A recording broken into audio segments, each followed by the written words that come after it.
Hello বন্ধুরা, দেখো আমি মায়ের বাড়ি যাব আজকে। কারণ মায়ের আমার শরীরটা খারাপ। মায়ের তো এমনি শরীর খারাপ, কিন্তু আজকে একটু বেশি শরীর খারাপ হয়েছে। তাই দেখো যাব, তাই রেডি হয়ে নিচ্ছি। দেখো বাবানের জন্য দুধ নিয়ে যাব এই কৌটোটাতে। আর বাবানকে খুঁজেই পাচ্ছি না যে কোথায় গেছে, বাবানকে খুঁজে নিয়ে আসি। চলো, দেখো আমরা রেডি হয়ে বেরিয়ে গেছি। তাই দেখো বাবান বলছে যে আমি গাইসদেরকে টাটা দেব। তো দেখো আমরা রেডি হয়ে বাড়ির বাইরে চলে গেছি, অটোর জন্য দাঁড়িয়ে আছি।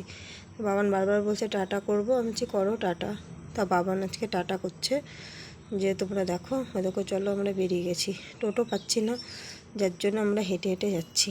এই দেখো আমরা ফাইনালি মায়ের বাড়ি চলে এলাম। এই দেখো তোমাদেরকে দেখাচ্ছি, এটা আমার মা।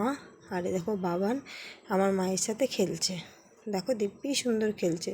ছেলে আমার মাকে খুব ভালোবাসে। আর বলছে তোমাদেরকে যে দেখো এটা আমার পুতুল, মানে মেয়েদের পুতুল নিয়ে খেলছে, তাই একটু হাসছে। কারণ মেয়েদের পুতুল নিয়ে খেলে না কখনো। মাদের ঘরটা তোমাদেরকে এই ফাঁকে দেখিয়ে দিলাম। এটা আমার মায়ের ঘর, এই ঘরে আমরা এসে থাকি। আর আমার মা শরীরটা খারাপ, তাই কোনো কথা বলতে পারছে না। তাই বলছে দিদা কোনো কথা